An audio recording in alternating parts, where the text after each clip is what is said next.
I truly believe that environmental toxins is a silent killer of our modern times. There are so many studies that show chemicals in our environment can affect our hormones, make us gain weight, and contribute to chronic diseases. Dr. Vivian Chen is a UK-trained physician and expert in environmental toxins. She specializes in helping people address chronic health conditions by reducing toxic exposures and making science-backed lifestyle changes for optimal health. What are biggest endocrine disruptors, obesogens, chemicals, toxins that we are exposed to that we can easily swap out? Number one, I would say, is the CDC actually monitors these environmental toxins. 97% of Americans have the forever chemical PFAS in their blood. 93% have BPA, 90% have phthalates. So most Americans are walking around with these potent endocrine disruptors. There's a study of 40-something women, and they looked at the cells in their breast tissue. 28 days they asked these women switch to these other products that don't contain phthalates and parabens. After 28 days in the breast tissue, they showed a reversal of genes associated with. Wow. That's the situation we're in with environmental toxins right now. There is a lot more. Welcome. Thank you so much. It's such an honor to be here. Thank you. Yeah, honored to have you. Really looking forward to delving into what we're going to be talking about today. I was actually thinking back when I was preparing for this to one of my most downloaded episodes, which was with Dr. Jordan Geller, where we were talking a lot about toxins, chemicals, endocrine disruptors, things like that. So I would love to, delve into all of that with you today. But first, why don't you tell everybody how you got to this point? Oh, thank you. And by the way, I love that you're using your platform to share this, because I truly believe that environmental toxins is a silent killer of our modern times that not enough people are talking about. So thank you for using your platform to share this information. And I didn't learn any of this at medical school. So I am trained as a Western medical doctor in the UK at UCL. And after I graduated, I actually got board certified in family medicine and internal medicine, and I practiced for 15 years. So I was very kind of traditional, conventional. I prescribed pills for everybody's symptoms. But kind of during those 15 years, I started to have my own symptoms. So I had cystic acne. I had 2 rounds of Roaccutane, which of course took care of it, but the acne came back. I was fatigued all the time. I was anxious. I went to my doctors. They did blood tests and they told me everything's fine. You're just stressed. That's what they told me. So I kind of just, carried on. But everything came crashing down when I had my daughter. So she was just 8 weeks old when she had to be hospitalized because she completely stopped feeding. She was so dehydrated, she had to be tube fed. That was when my whole world turned upside down, and I realized I didn't learn everything I needed to learn at medical school. I didn't know everything I needed to know because I couldn't even save the one person I wanted to save the most in the world. And that was when I started to look into the scientific papers and realized there are so many studies on things we didn't learn at medical school. Root causes of chronic diseases, environmental toxins, nutrition, lifestyle. These things that were contributing to my patients' symptoms that I never addressed with them. And I think it's one of those things, once you realize you just can't go back. So when I moved to the States 7 years ago, I decided to give up my prescription pad and instead to help people look at root causes of their chronic conditions. I'm curious what your experience has been like in the medical field, because it seems like even to this day, with all of this information that we have out and all the information that's coming out, there is still kind of this hesitation to accept that these chemicals, these toxins that we're exposed to are actually problematic. And there's a lot of like, oh, well, the dose makes the poison, and these mantras. So how have you been embraced or not embraced in the medical community for kind of shifting your trajectory in your practice? I love that question because things have changed a lot since I started this work. And you know, there's a study that showed that it takes 17 years before what's shown in medical research to translate into medical practice. 17 years. So what's been shown in a study, even if it's confirmed, can take that long for a doctor to start adopting it in practice. And I feel like that's the situation we're in with environmental toxins right now. So back when I started talking about it, 10 years ago, there was a lot of pushback from my medical colleagues.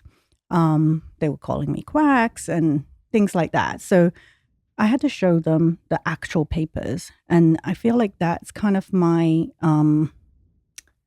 my strength is that I can and I know where to look for these studies and I can show them, here's the paper. This is what's been shown. And then they kind of go, oh, okay, but that's just one study. But slowly, because the body of research has emerged and rapidly increased, there is a lot more Western trained medical doctors talking about this now. I mean, the NIH is actually using the term endocrine disruptors on their website, in their papers, in their publications. They recognize chemicals like obesogens that increase our propensity towards weight gain. So this is not woo-woo anymore. It's science. There are so many studies, not just animal, but human studies that show chemicals in our environment can affect our hormones, make us gain weight, and contribute to chronic diseases. What are some of the biggest offenders that we are exposed to? I mean, I'm sure it's coming at us from all different directions, whether it's just things in the air outside, pollutants. We have pollutants in our homes. We have our beauty, our self-care products. We have food. We have the things that we are using to prepare our food. I mean, out of all of those, what are kind of the top ones? I think it can be a really overwhelming topic, right? When I don't want anyone to switch this podcast off just because they feel overwhelmed at this point. There is a lot coming at us, but there is also a lot that we can do. And so getting educated is that first step towards reducing our exposure. And I'll share this study, which is fascinating to me, that was published last year.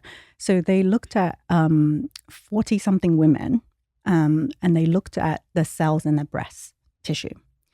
And these women were using personal care products that contain phthalates and parabens. And what they did was for 28 days, they asked these women, hey, stop using these, switch to these other products that don't contain phthalates and parabens instead. And after 28 days, they measured the phthalate metabolites in the urine, which showed a significant reduction, which is to be expected. But what was not expected was that in the breast tissue, they showed a reversal of genes associated with breast cancer development. Wow. Just after 28 days. That's how quick things can change. So this is what I want to start this kind of conversation with, is that there is so much hope. And even if you just can make one change from what you learned in this podcast, it can have significant benefits down the line. Mm-hmm. So don't despair from what we're going to talk about, because there is a lot. But I would agree with you. I think air is probably the first place I would start, because we breathe 11,000 liters of air per day. So that's a huge volume of exposure, right?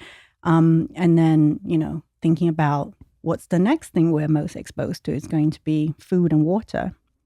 And then personal care products would be the next one. But to put things into context, the CDC actually monitors these environmental toxins in Americans. And what they found is that 97% of Americans have the forever chemical PFAS in their blood. 93% have BPA. 90% have phthalates. So most Americans are walking around with these potent endocrine disruptors. And what endocrine disruptors mean really is that they interfere with how our hormones work.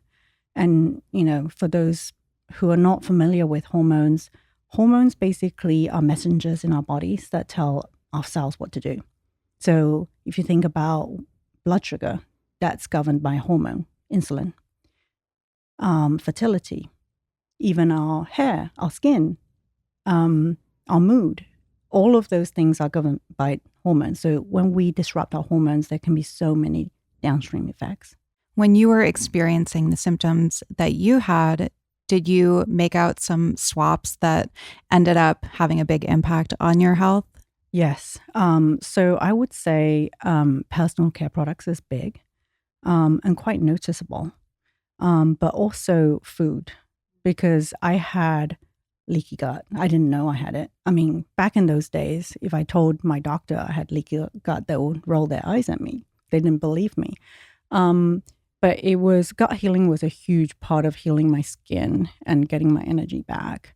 And of course, what's exposed to the gut most is food, what I put in my body. So trying to reduce ultra-processed food and kind of pesticides in the food, those things really helped.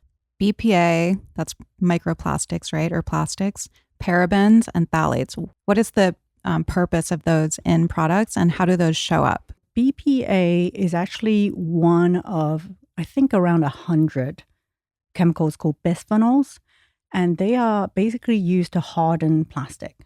So if you think about a water bottle or baby bottle that you put formula in, those usually have some kind of bisphenols. That's why they don't bend when you press them. And BPA was back in, I think, 2008, the National Toxicology Program here in the United States concluded that it is of concern for developing children, so the developing brain particularly. And in 2012, it was actually phased out. So it was banned from use in baby formula bottles and sippy cups, so drinking cups for children, because of that concern. But they didn't ban the entire class, though. And what we're finding is that the replacements, BPF, BPS, they have the same endocrine disrupting abilities. And in fact, there are studies looking at babies who were exposed to BPF and BPS prenatally. So moms were kind of exposed to these chemicals when they were pregnant. And these babies showed lower IQ at ages 2 and 7. Yeah, I wanted to ask you, I think we have an idea of what endocrine disruption looks like in adults, but what are some of the ways that might show up in babies, and how does that affect them throughout their development? It's very interesting because there are these windows where babies are particularly prone to and susceptible to these chemicals. They can actually switch on and off the expression of genes. So, for example, when a woman's pregnant, there are these certain time frames where if a baby is exposed to certain chemicals, that it can switch on and off genes. And prenatal exposures to these chemicals have been associated with things like increased risk of diabetes, increased risk of obesity, asthma, and neurodevelopmental issues like behavior problems or ADD, hyperactivity. So if we can get to women when they're pregnant, we can actually change the trajectory of health for these children. And that's huge. Yeah, it's crazy because I feel like people look so much at these other things that they can, quote unquote, control, whether it comes to diet, foods that we're eating, exercise, things like that. But yet, we are drinking out of plastic water bottles and using plastic cutting boards and using nonstick pans and things like that. Yeah. So it's amazing to hear that, if a woman is pregnant, she can kind of disrupt that cycle if she makes some changes. And this is why I'm so passionate about this, because I didn't make those changes and I wish I did, but there's no point regretting that. There's nothing I can change about what happened in the past. But I am at a point where I can help women who want to listen and who are open to this change the trajectory of their children's lives. Yeah, and of their own lives. I mean, I think that something that happens, though, is we get so overwhelmed, right, from this information. And I love that you gave that disclaimer before we started really getting into this conversation of like, don't turn the podcast off now, because there are so many things that we can do that are in our control that don't feel like a burden. But I think that so many people just think, well, everything is going to make me sick and I'm going to die at some point. So I'm just going to live, YOLO, that kind of thing. Right. Because, I call that the fuckets, where you just kind of get the fuckets because it's just too much. Or you start to try to make some modifications and then, you mess up. And so then you just get the fuckets and you give up. Yeah, totally. Do you feel like that's kind of some kind of protective mechanism too? Because it's so overwhelming. And there's probably that element of blame or guilt.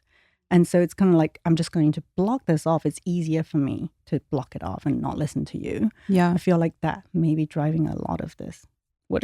Yeah. And I think that if we don't do things perfectly, I can speak for myself, sometimes I feel like, I've failed. So in that sense, I think it is a little bit self-protective because it's like, well, if I don't do it, then, I can't fail or I can't make mistakes. And I think that probably you can tell us, but everybody should just do the best that they can, right? 100%. But I think that sometimes people don't see it that way. They see it as they have to change their entire lifestyle and it just seems like too much of a burden.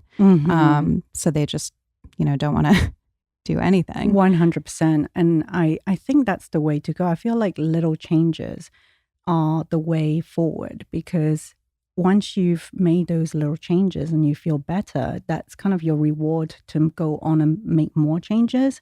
And I actually go with the 80-20 rule. Like I don't think it's possible to be 100% non-toxic in this world anymore. And you can, I feel like on social media, this kind of low tox or non-toxic living niche is becoming a little toxic almost. Yeah. Because it's stressing people out. And that's kind of the opposite of what I want to do because stress is a toxin in and of itself. It causes inflammation. And we don't want to be so stressed about trying to remove toxins that we stress ourselves out and cause more inflammation, right? That's not the point of this exercise. So start with little steps. Well, that's what I love so much about your approach and how you educate, because you don't fearmonger. You just give the information and then you offer so many ways to make modifications and make swaps. And, you educate the people who are following you and then they can make decisions based off that. And you're not super dogmatic about it. I feel like the people that are really like loud and very like disciplined where it's you have to do everything perfectly like that, I don't trust those people as much as I trust somebody like not you. Doing it themselves. Exactly. Yeah. That's funny.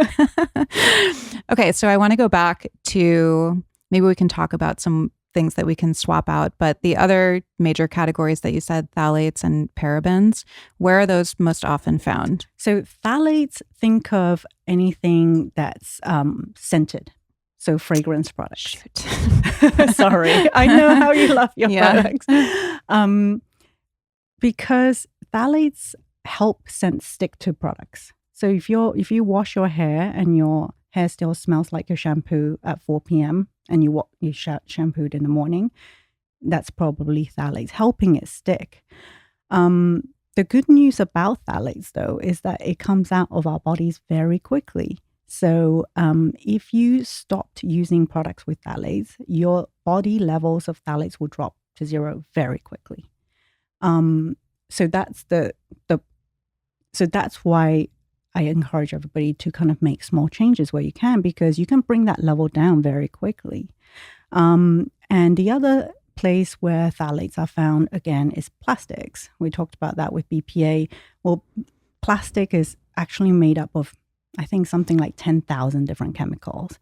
And most of them are not declared. So you're not going to see in the ingredient list of plastic BPA or phthalates, but they're in there. And studies have shown, for example, bottled water, plastic bottled water, contain phthalates. And the phthalates have leached in from the plastic. And what was the third one we said? Parabens? Oh, parabens, yeah. So parabens are usually used as preservative. So we do want preservatives in personal care products, especially anything containing water, because otherwise it can have microbial contamination. But parabens have been shown to also, disrupt our hormones. So though we don't want parabens, we want alternative preservatives. How can the layman, just the average consumer, figure out products that are safer to use and products that contain these chemicals? I'm thinking of a post that I've seen circulating around the internet for years, but my friend Dr. Danielle Bellardo just posted it. And she was talking about how there is a little bit of this toxicity in the wellness world where it's like, don't eat things that have ingredients that you can't pronounce. Don't use things that you can't pronounce. And then the image is of like a strawberry, and it has all of the chemicals, quote unquote, that are in a whole natural strawberry. But, I've seen this go around where it's like, would you put this in your body? And it doesn't show that it's a strawberry. And everyone's like, no, because I can't pronounce all of this. So everything has chemicals, right?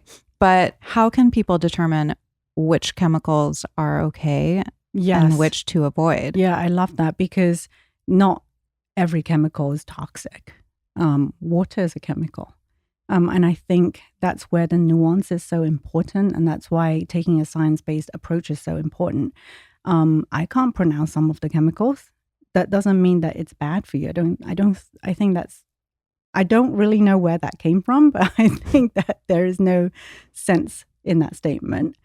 But organizations, for example, Environmental Working Group, has done a lot of work in this area. Now, granted, back in the days at the beginning of all of this, most of the studies were done on animals. So, the backlash was that, it's animal-based studies, is not reliable and all of that. But now we also have human studies, and the database is growing. So they have what's called a skin deep database, where they kind of rate ingredients. And you can just Google EWG Skin Deep database. And you can usually just type the name of the product into the search bar, and it will pull up, what they say is the rating. Now, it's not set in gold, because there's no nuance. They haven't necessarily looked at the concentration, the form of these ingredients, but it's a great starting place if you're just completely overwhelmed and you go into a store and you don't know what to look for. There's an app called Think Dirty, which you can download onto your phone, and you can scan products in the store, and it will tell you, what are the ingredients of a concern. So that can help you kind of shop better when you're in stores.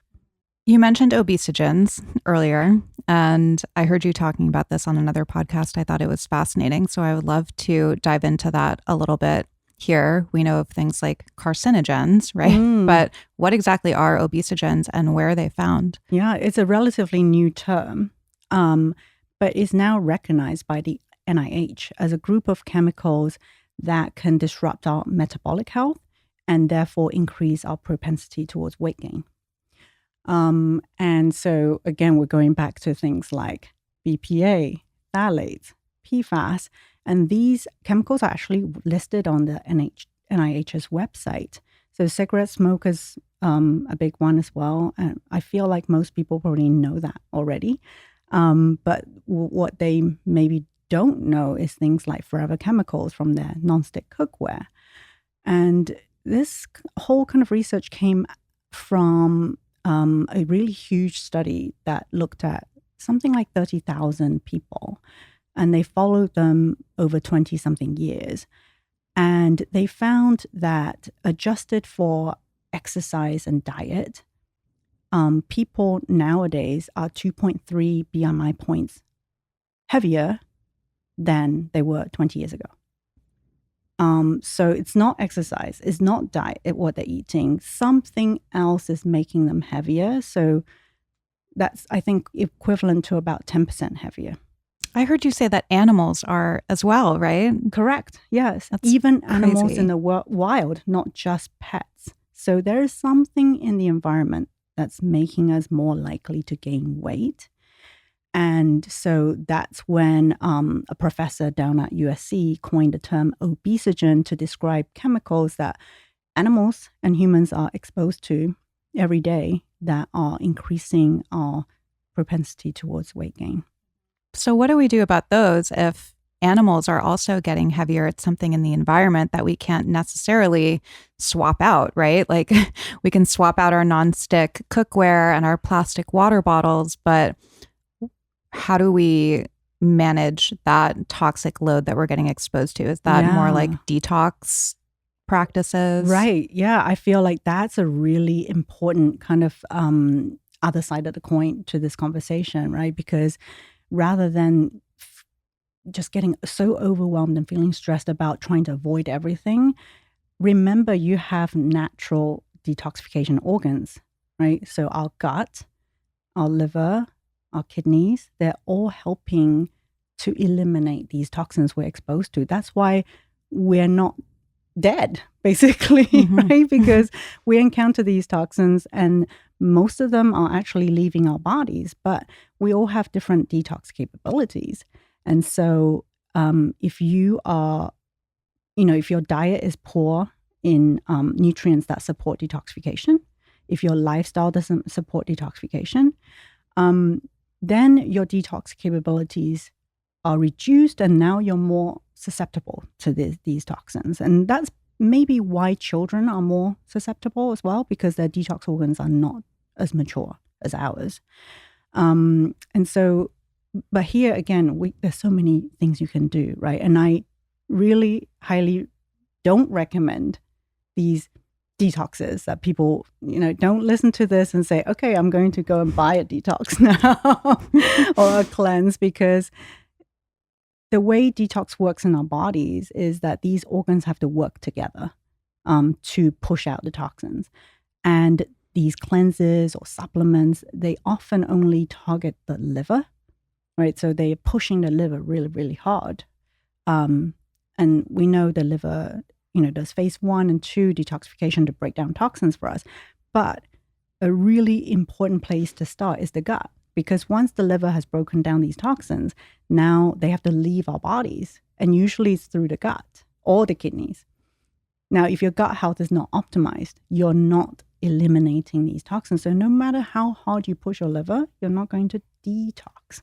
So think about diet and lifestyle strategies for detox before you jump into do a supplement based. That's so interesting, because when you hear about detox and detox pathways, you hear about the kidneys, the liver, lymphatic system, but not always the gut. And it's really interesting how everything kind of comes back to gut or stems from. Yeah, totally. When I work with patients and clients, I actually start with the gut first, because if you can't eliminate toxins through the gut, there is almost no point trying to push on the liver, as we talked about. And in fact, if your gut is not eliminating the toxins, it's actually reabsorbing, pushing it back into your bloodstream. And now the liver has to do that work twice.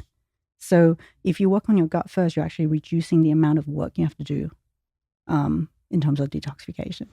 It seems like each person has their own kind of individual threshold for how they can manage toxins that they're exposed to. We were talking a little bit before we started recording about this, and it seems like some people are just way more affected by certain things than other people. And is that why? Because some people just have a stronger detox system in their body, their gut is stronger, their liver is more efficient, things like that? Yeah, definitely. Genetics play a role for sure. And your diet and lifestyle play a role, and how well you can detoxify as well. So we talked about stress earlier. Stress actually downregulates your detox pathways, because when you're stressed, your body is in fight or flight, trying to save your life. So diverting energy away from detoxification, which it feels is not life-saving, it's trying to divert energy to help you run away from, the tiger that you might be faced with. Lowering your stress can actually help you detox better. There are different genes involved as well, COMT, things like that, GST. So we have different versions of these genes, and some expressions are weaker. So we have lower detox capabilities. And in those people, it's especially important to focus on nutrition and supporting the liver pathways with the right nutrition, because liver detox is actually a process that requires so many different nutrients, right? Amino acids, B vitamin, zinc, magnesium, so many different things, and that you're not going to get from an ultra processed food diet. And that's partly, it's kind of like almost a two-hit process when it comes to toxins, because number one, we're exposed to more toxins in these foods. Number two, they lack the nutrients to help you detox. So now you accumulate them more and they affect you more. What are some other ways that people can support their detox pathways besides the food that they eat? Exercise, obviously, I'm sure is a big one. Exercise is huge. Sauna, is that helpful? You mentioned binders. 100%. Yeah. So with binders, I would caution if your gut is not optimized, I've seen clients get more toxic from these binders, because binders, they bind to toxins, right? So some of them contain high levels of heavy metals. Now, if your gut is optimized, then those heavy metals may not be reaching your bloodstream. But if your gut is not healthy and you have leaky gut, for example, these toxins could be leaking back into your bloodstream. And you don't want that. So definitely optimize your gut health before you introduce a binder.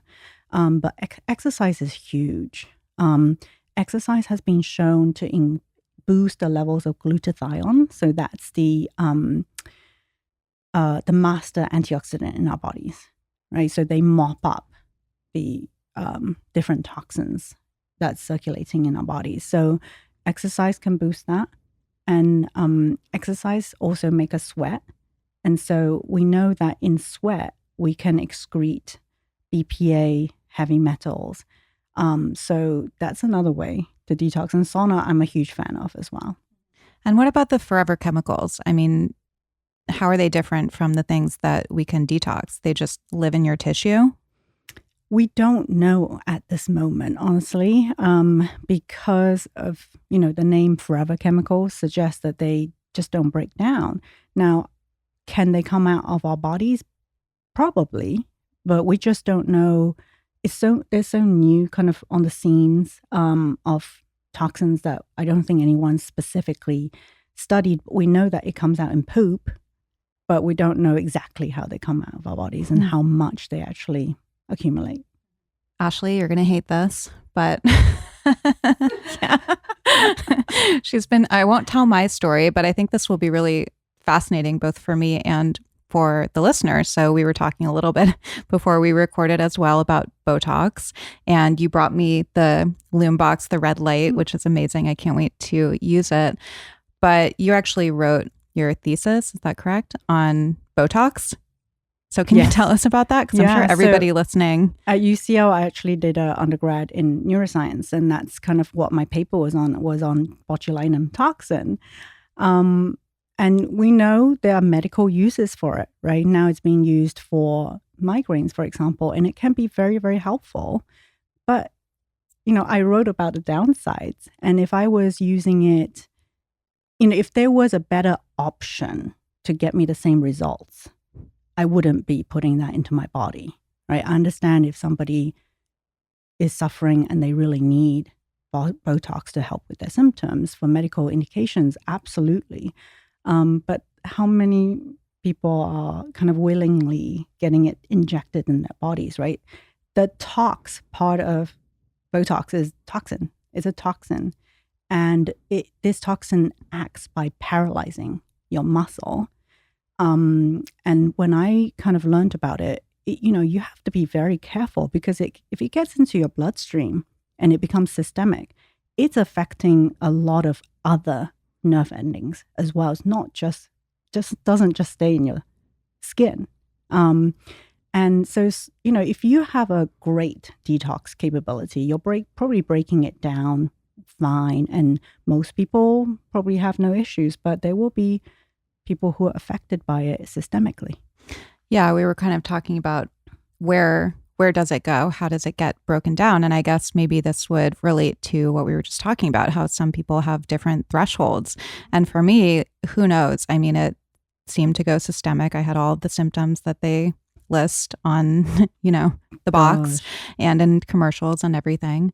And it's kind of interesting listening to you talk, because I did try to get it again after that happened months later because I kind of gaslit myself. I was like, no, it wasn't the Botox, it was something else. Because I was in denial, and everything kind of started again. So whether I developed a sensitivity after that or what, but things that I've noticed, this is almost a year ago, but I still get flare-ups. And something that I noticed is like when I was traveling and I was having some gut stuff going on, the symptoms kind of flared up again. So when you were talking about how sometimes like if it's in your gut, you know, it can kind of reactivate it if it's something like that. Yeah, I mean, we know that the gut is so central to our health. Mm-hmm. So who knows? I mean, that could be what's happening. I mean, we have studies showing that people with Parkinson's, for example, when you do red light therapy on their gut, their symptoms, their motor symptoms improve. That's incredible. Talk about the red light therapy and how it works. Sure, that's my passion. So, I mean, light is not new to medicine. Before we had TB treatment, the doctors used to put patients out into sunlight. And, you know, it used to help them. But what we realized was that within the kind of light spectrum, there are these specific wavelengths that are particularly helpful for our cells. So that's the red and infrared range. So infrared and near infrared range. So these wavelengths actually can penetrate our skin and reach down to the mitochondria. Mitochondria is like kind of the powerhouse inside of all of our cells, with the exception of red blood cells. And the mitochondria basically take the food that you eat and turn it into energy. And when your mitochondria doesn't work well, now you're feeling fatigued, you're getting brain fogged, you're not detoxifying as well, because detoxification is very energy dependent.